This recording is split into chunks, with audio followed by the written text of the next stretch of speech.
Everybody, we're back for a free Thursday training with the 21 Laws of Leadership. And I'm Dave Beavers, I'm Bill Kraft. and together we're Giant Slayer Consultants, and we're here together to provide you tools and resources to slay your own personal giants. And these tools right here, these 21 principles, bring a new awareness to us in our own lives as far as leaders and influencers. And one of the laws is the law of influence. Bill, why don't you tell them what the law of influence is? Well, the law of influence says that leadership is influence, nothing more, nothing less. So when you want to lead someone, you've got to influence them. You can't tell them, you can't direct them, you can't order them. You can boss them, but you can't lead them. But you're not leading them if you're doing those things. Yeah, lead means just what it says. You're leading people; they're following you, and so every one of us is a leader in some respect, whether we're a parent, a coach, a teammate. We can have across the board influence with our peers, and when we can do that, then we're influencing people. And we got to realize that we got a sound guy coming in. We got sound issues here. All right. Thank you. Evan Cook, our sound man. Thank you, Evan. All right. Thanks, Evan. All right, but the lessons are out of this book right here, The 21 Laws of Leadership. It's the revised edition written about 10 years ago by John Maxwell. There's two copies of that on the market.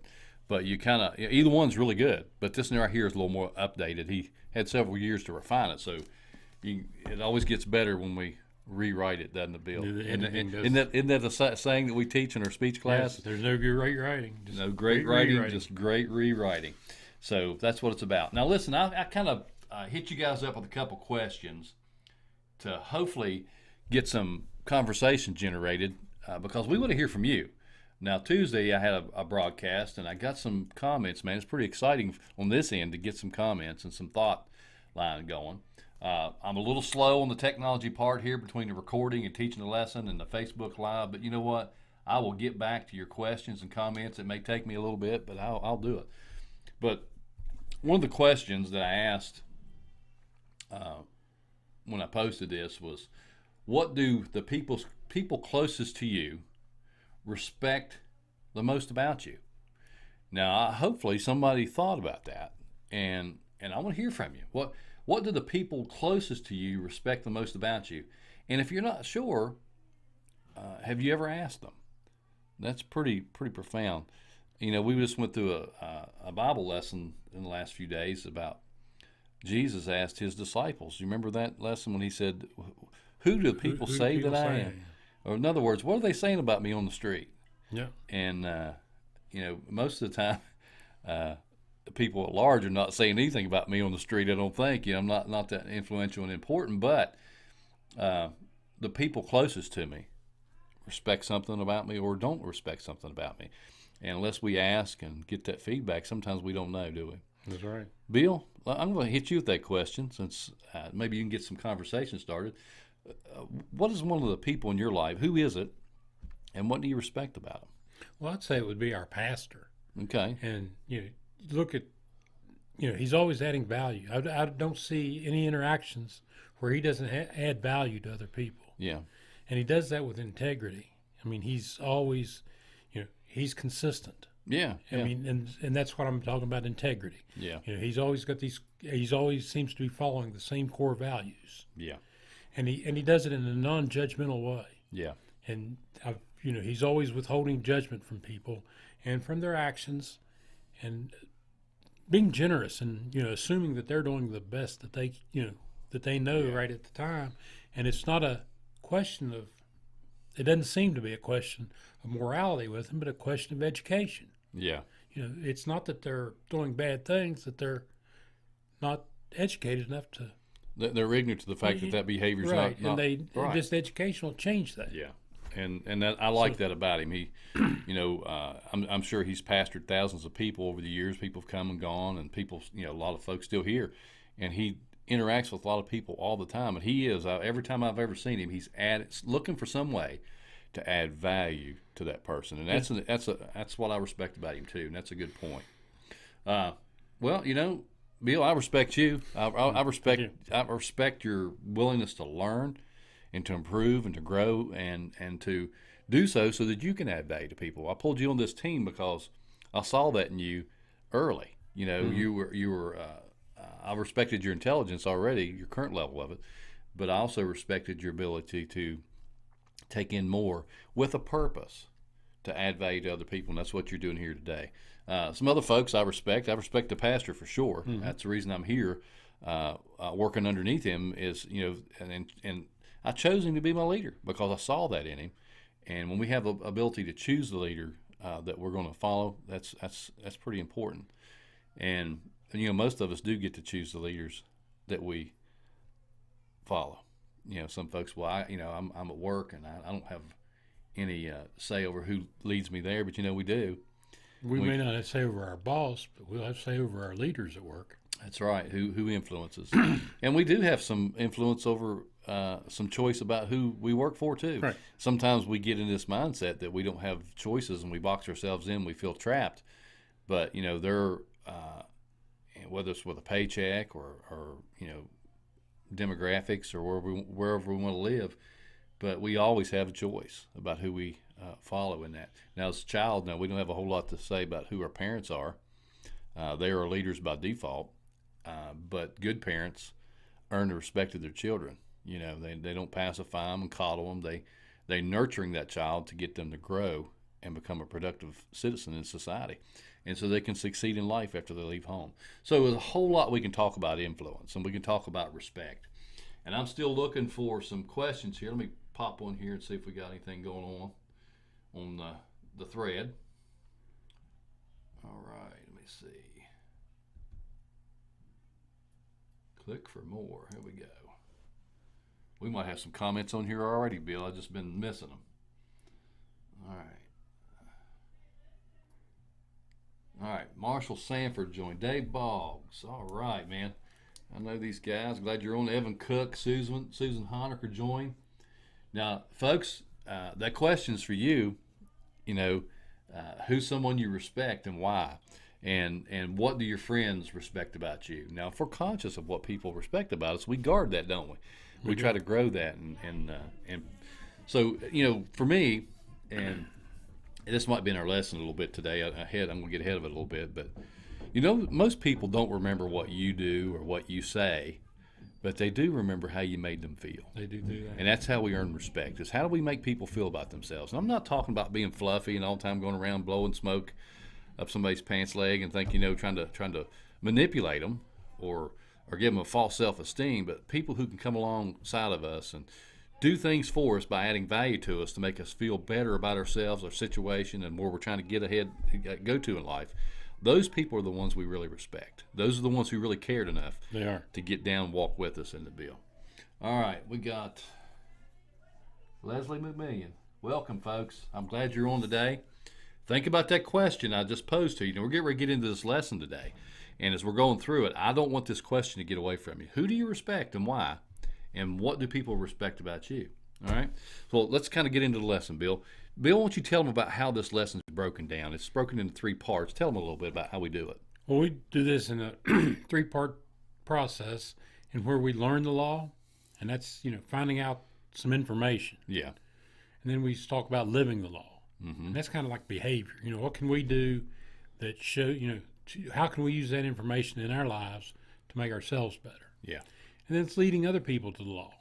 And, that's kind of adding value to others by telling us how we can get other people living the law, whether we're actually teaching it or not. Yeah. And the word law automatically causes our backbone to kind of stiffen up, doesn't it, sometimes? We want to resist. We don't like to be told what to do. When we say the word law, sometimes it brings in a negative connotation about that word. But let me explain. But these laws are more like the law of gravity. Yeah, not it's like principles. the laws of legislature. They're principles, aren't right. they? You can't break them. No. You can't break them. And they're going to affect you whether you live by them or not. Yeah. Whether you choose, or you have to live by them. It's like gravity. It's not. It's going to. If you're going, you can choose to ignore it, but it's going to affect you still. Yeah. We can manipulate it with drag and thrust and different other sub laws, and we can get it off the ground. But eventually, it's coming down, isn't it? That's right. I mean, it's a principle that you can't change. Right. And if you manipulate it, you can only do it for so long. So when we're talking about a law, we're talking about principles, timeless principles. And I love what Pastor said one day. He said, you don't break a law, you violate the law. And then it's either going to break you or it's going to make you, one of the two. So when we talk about the law, I just want to clarify, that's not a negative connotation. Right. It's something if we learn to live by, and a principle, it's going to affect our lives in a positive way. So three L's: learn, live, and lead, isn't it? All right, now I'm going to talk to you just a little bit about, the law of respect, and we've covered this in some other lessons, but I haven't for a couple weeks. Matter of fact, Bill was gone last week. I really missed you last week, buddy. And he was out of town educating himself on some more technology, which is great. And the surprising thing about that, this was I went to a conference that was about a church technology, audio stuff, visual stuff, lighting stuff. Mm-hmm. But probably at least 20% of the questions there was about how to lead the teams that do those particular tasks in a church. Yeah, that's great. So even though this was called Church Nerds, and it was lighting people from places like, and other people from places like Elevation Church, Saddleback Church, Bethel Church, Lakewood. Yeah. I mean, there were some big churches represented, but the expertise that they gave was not only in the technology, but in the leadership within that technology. It gets to show that you learn all kinds of skills. But unless you learn how to work on those interpersonal skills on a team, those skills aren't going to take you too far, are they? Yeah, because it's we can't do anything by ourselves. It's going to accomplish a whole lot. All right, so the law of respect, and John's written a book called The 5 Levels of Leadership some years back, and this is really these laws. When we apply these laws the way he teaches us in this book, we can climb that 5 levels, and the top level is the level of respect. So we move from positional leadership, which is title or authority that's either delegated or inherited somehow. And if we don't grow, we always default back to this position. Right. You got to do what I tell you to do because I'm the boss. Well, that doesn't really motivate people. It doesn't inspire people to move to follow you, does it? Matter of fact, if according to whatever team you got, sometimes they'll fight you and buck you on it. If they don't like you. The second level is tell them what's the second level. The second level is permission. That's where people, will allow you to influence them and bring them along with you. Yeah. So you move from positional to they start to trust, they get permission. Then we move to level 3, which is productivity, and we start to produce results because now the team's getting behind us. The results are starting to improve. We start to get noticed, along with our team. But people that we lead respect us more. The people that we work for and serve, they start to respect the results we're getting. And across the board, or with our peers, they start to notice that. So we can get on this level 3 and get some really good results, but there's a danger there, isn't there, Bill? There is. We can get focused and get stuck in that, and we won't grow. The organization won't grow. Yeah. And then when things, we can get in a place where we're stuck. We can't advance. We can't go somewhere else because the results are counting on us. Yeah. And also, the organization's not going to have any additional people to grow their mission. There's some things that keep us stuck there. One thing is the ignorance that we don't need, that we don't know that we need to move to another level. We can get addicted to the results. We can become egotistical and like those results and afraid to allow someone else to get credit. And sometimes it's just a time factor, making time for it. So when we get on this production level and things is going really good, it's okay for a while. It's kind of like going down that river on a raft, and things is going pretty good and you're enjoying the trip, but all of a sudden the river starts to rise. It starts to get a little crazy. Your stick ain't touching the bottom anymore. You can't guide that thing because it's starting to spin out of control. And what has happened is we didn't take time to do what, Bill, on the 4th level? We didn't take time to grow other leaders, to develop the people around us. Yeah, and that's so important. If we don't take time out and intentionally and strategically lift up other leaders, when things start to go bad, we can crash and burn, can't we? And it is a shame for ourselves as an individual, a shame for the team, and a shame for the organization because there's no sustainable process to keep things moving forward. And when we're in that production level, that's the time to start looking a little closer at why we're doing it. Yeah. Because if it's to get the results, then we're doing fine. But if we don't stop and look and see that our reasons is a little more than just the results from today, Yeah. then that's when we do see that, we'll be motivated to start developing the people around us so that we can get those bigger results next week. Yeah, and we're talking about getting those bigger results. A lot of times, if we're not growing emotionally and maturing, we're there for the perks. We're there for the paycheck, for the acclamation and the pats on the back or whatever, and we become addicted to that sometimes. But when it goes away, we become frustrated. So what I'm trying to make the point is, if we want our leadership to be sustainable and to be respected, we got to move to that next level, which is level 4, which is people development. That's right. We start intentionally taking time out to pull those people up. Now, I talked about a raft a minute ago, and in the book called Gung Ho, it gives an illustration of going down that river on a raft. You know, we're enjoying the trip, things is going pretty good, and all of a sudden things starts to rise, the competition gets heated up, or maybe membership in the church starts to decline, or just any kind of negative thing that starts to come against our production and it gets harder to get. He likened it to stopping long enough to build yourself a dam, to begin putting some stones in place in that dam. You know, it doesn't look good, it's hard, it's tough, things is going by, the important things that maybe need to be addressed right now. Fires are popping up, we need to go over and put out, but we got to stay with building that dam. And each one of those blocks represented a person. We developed that person. And these people, these groups of people, we build this dam, this wall of leaders around us. And then you can go back and you can kind of like pull the plug and let that river go as fast as you want it to go.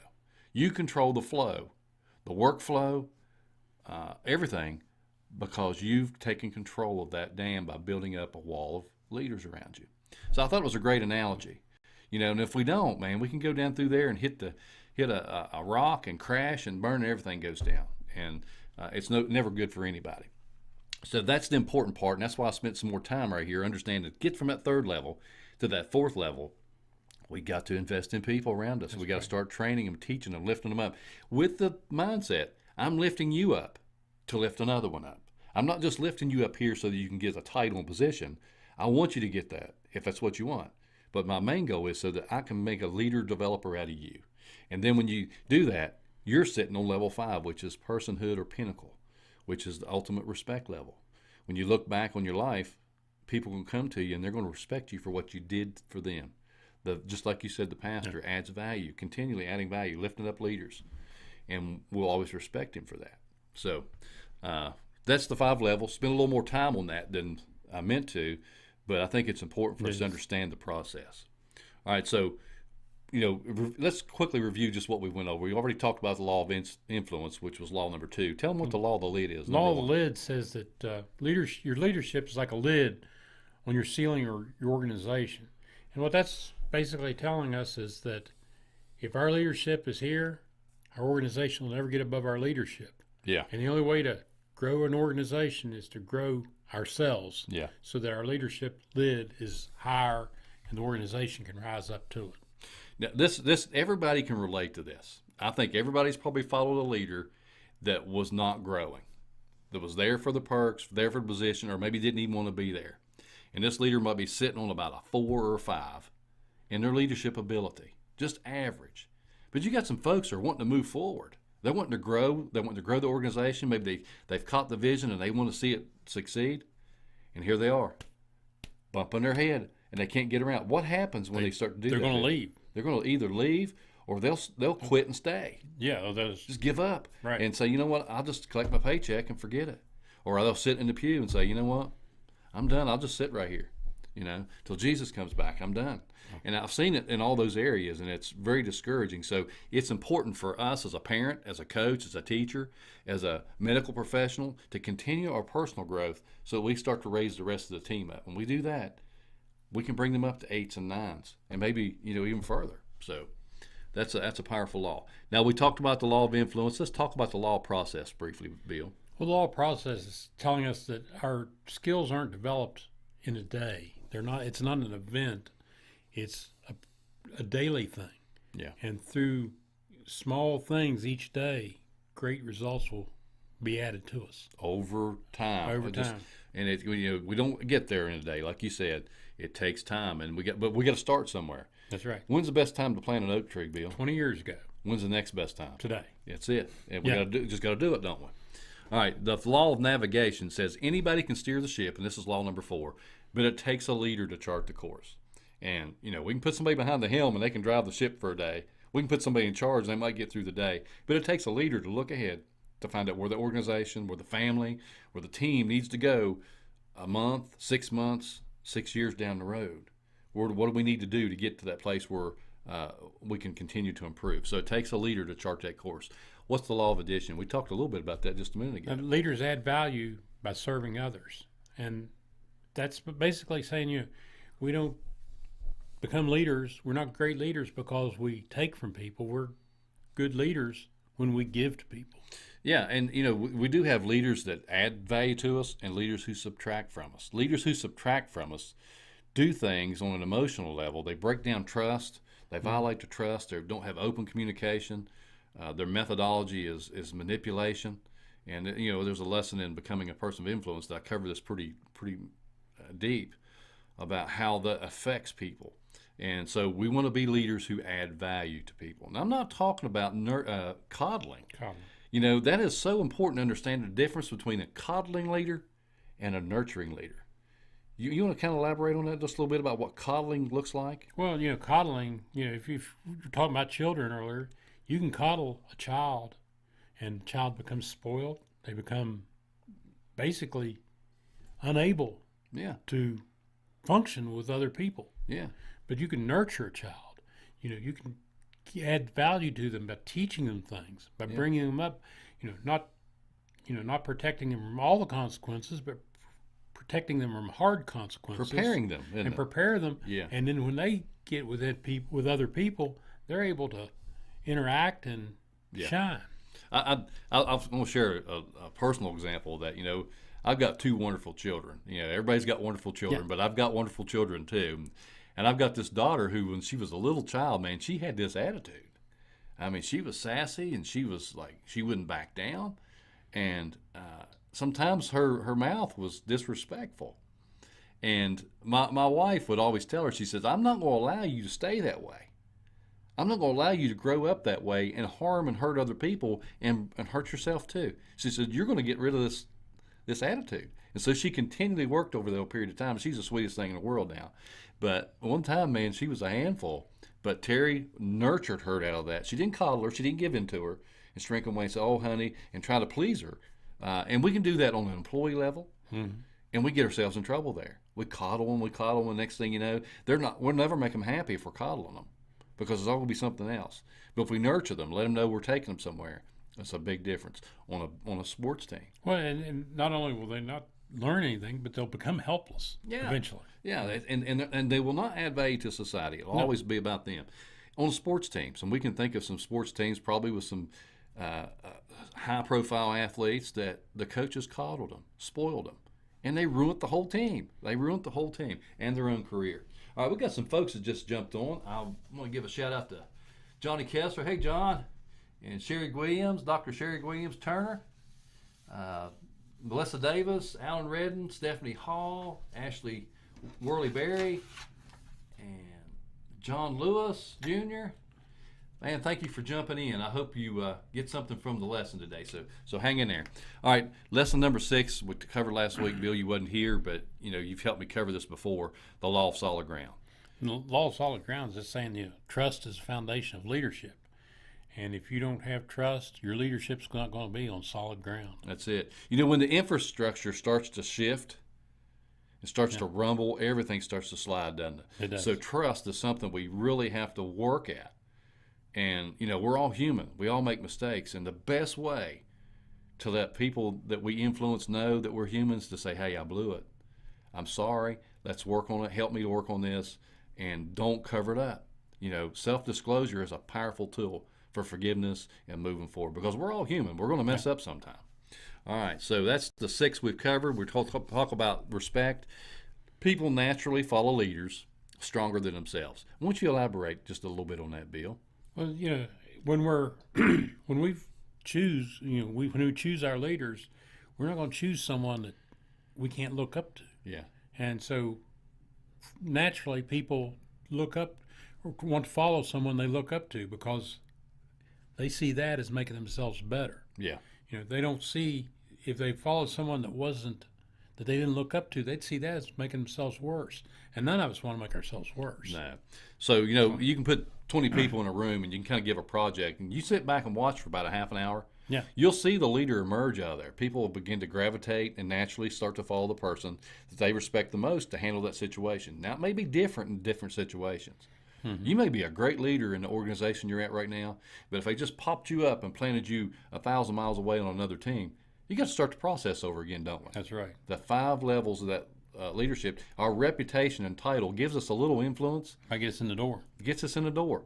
But what keeps the door open? That's our behavior, our character. Character keeps it open. So if we are a good leader, it'll eventually rise to the surface, and that's what we want to be. All right, now we talked about learning it, living it, and leading with it. And we're going to kind of combine learning and living it today, and just basically because I didn't separate it on our notes, but basically it is really something we can learn and live out at the same time. Won't you tell us about some of the 6 qualities that a leader can use to gain respect? Well, there's natural leadership ability. One of the, everyone has some leadership abilities, but some people have more natural leadership abilities. And actually, you might think that they're at an advantage, but sometimes they're at a disadvantage because they can learn to rely on that natural ability and not rely on their development. And so they get into a habit of not developing. And by the time they find out that they need to, they're already too far along to get that habit started. You got to restart. Yeah, they got to restart. Now, I'm going to give a personal example here, too. I got a granddaughter, Bailey Boone, and she's about 10, 11 years old. And she's got to be in control.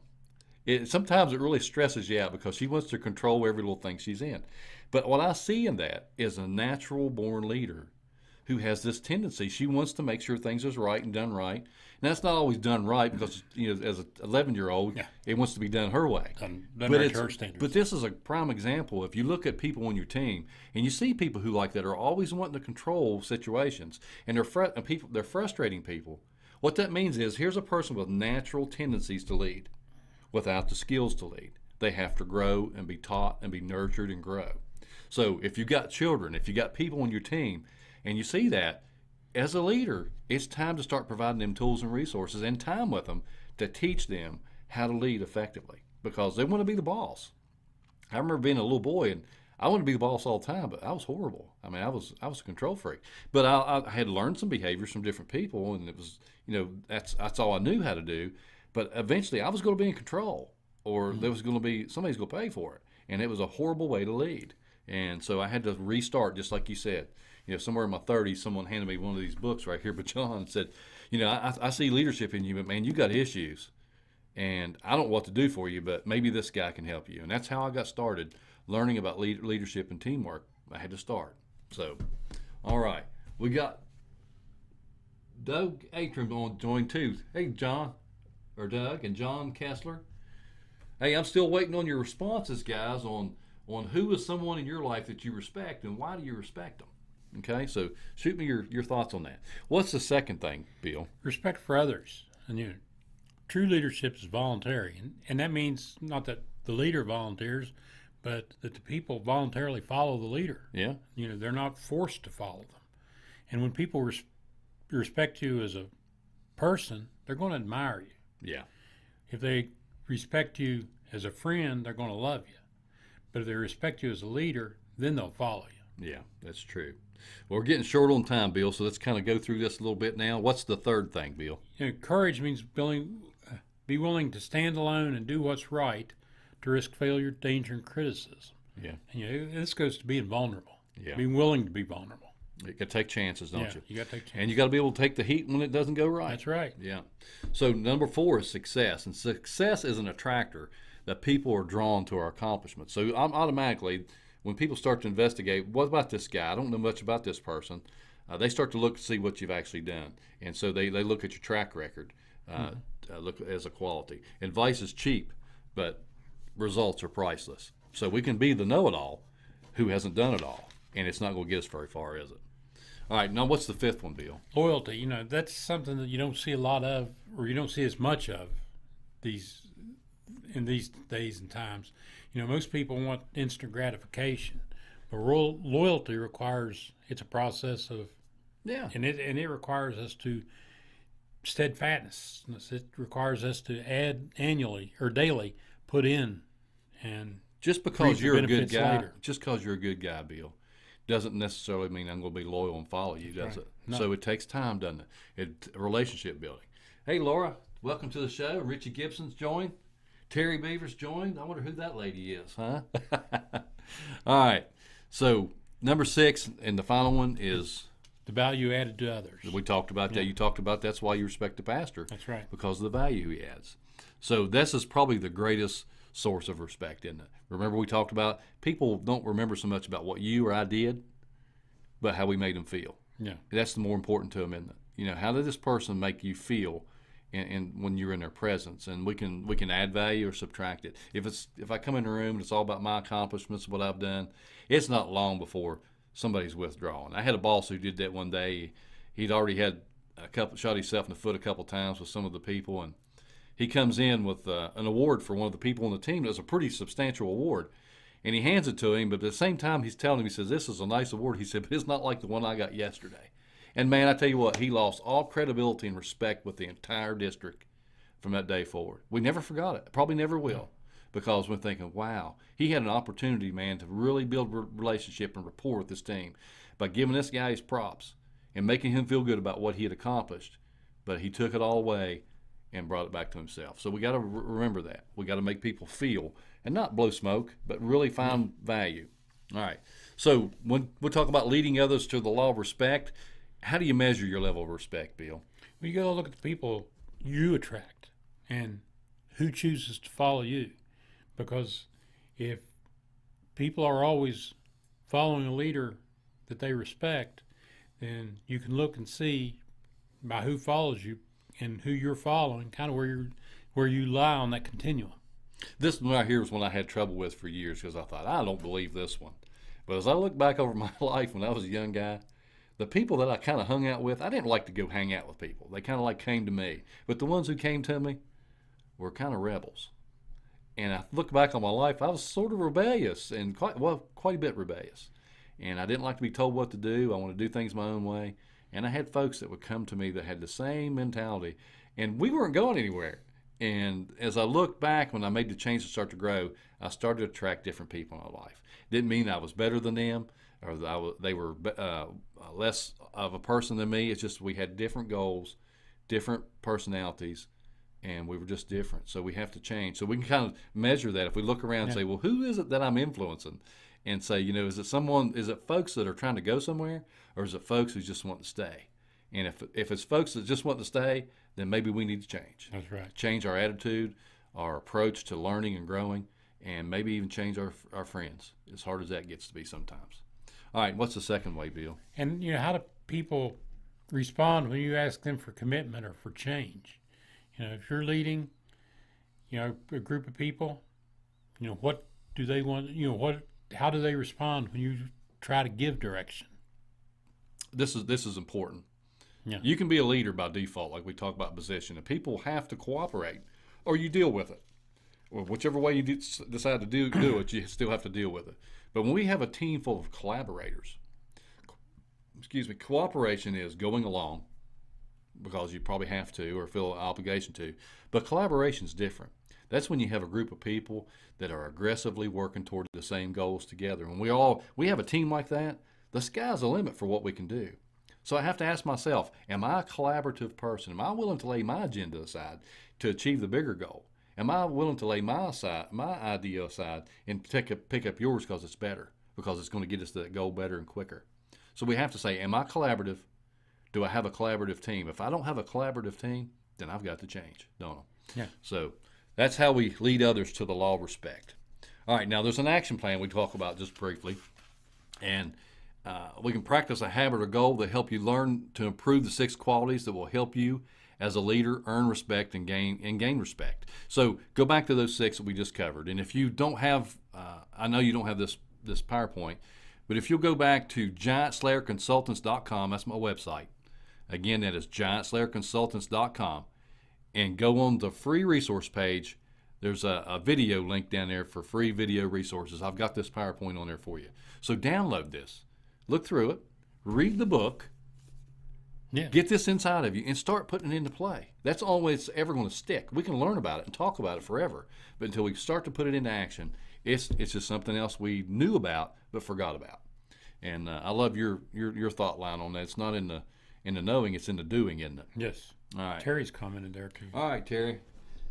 I respect Katie. She's always the same, and the love of God is in her. You know what? That's really good. That's a prime example of someone taking the time to think about who you respect. Sometimes we don't voice it, but when we think about it, our relationship toward that person is probably going to change. It is. Well, thank you, Terry, for that shout out. Tina Walkup joined. Ann Patterson, Shirley Critchley, Virginia Vandal. All right. I hope I didn't miss anybody. We had several folks join today. Laura Shortridge joined. Hey, Laura, how you doing? All right. All right, now it's not too late to answer that question. After this broadcast's over, I still want you to hit those up. Think about it. Take time enough to give someone you respect a shout out in this thread, and it'll do them some good and do you some good. All right, some things to listen for to help your leaders lead others with a law of respect. So if you've got a group of leaders and they're struggling, Bill, tell them what can do to help them.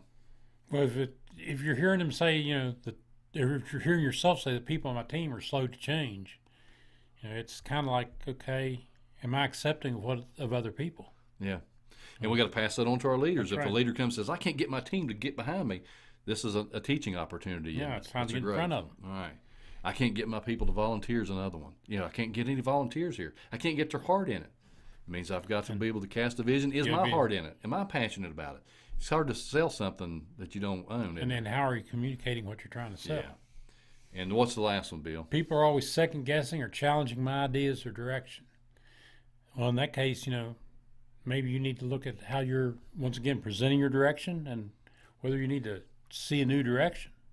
I mean, because as leaders, we're not always going to be right. Yeah. And it doesn't matter if we are right if people aren't following us. Yeah. Sometimes it might be a little less about being right than getting the group going maybe 2 points off the compass rather than 90 degrees. Yeah. Michael Loving just joined. I used to work for you at Kroger's in Beaver. I remember you, Michael. That was some good times. I wasn't there long, but I loved you guys. I loved the store. You had a great team there. And Debbie Tony's joined. Hey, Debbie, how you doing? It's great for you to join on, and you can watch this broadcast later because I think it's a really good principle here that would help anybody to learn. So, let's go back to that just for a second. People are always second guessing or challenging my ideas and direction.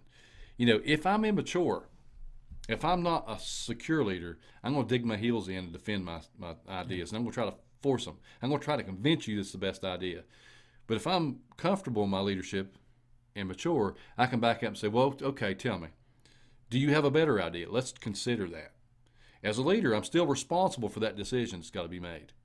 But I have to be big enough to say, I'm willing to do it the better way if you got one. Let's work on it together. Well, that's where conflict can transform us. Yeah, conflict can transform us. So sometimes we need to embrace some conflict around truth. Yes. And seeking the better way.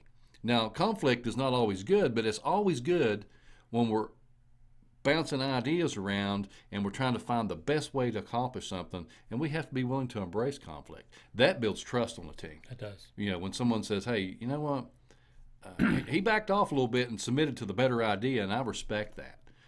But ultimately, the leader is responsible for those decisions. Anybody can make 95% of the decisions a leader makes.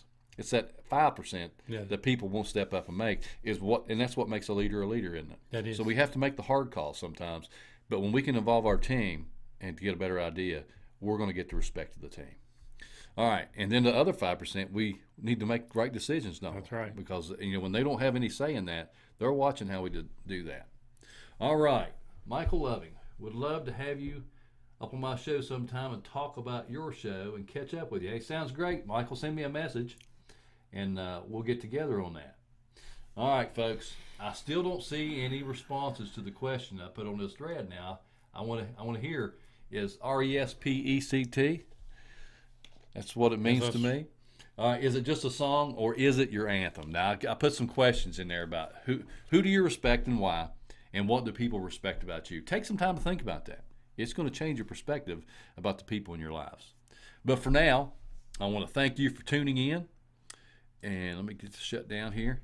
And we'll be back next week with the law of intuition. Intuition. How do you teach intuition, Bill? You got to learn intuition. It's kind of more caught than taught, Yeah, isn't it it? is. But we're going to talk about that. Every one of us have intuition in their strength zones. Well, you know, I don't have intuition in a lot of areas, but I can step into certain situations and kind of get a gut feeling and be right about 90% of the time. Yeah. And that's what we're going to talk a little bit about next week. So tune in next week at 12 o'clock. We ran over a little bit this week, but I think it's been a good lesson. Hopefully you stuck with it. If you didn't get to see the first part of the show, be sure and go back and get that. Go to Giant Slayer Consultants. That's GIANTSLAYER. Yes. Consultants.com and get your free resource guide for here. I put one in each week. All right. Have a great week. Give me your comments. Thank you. Thank you.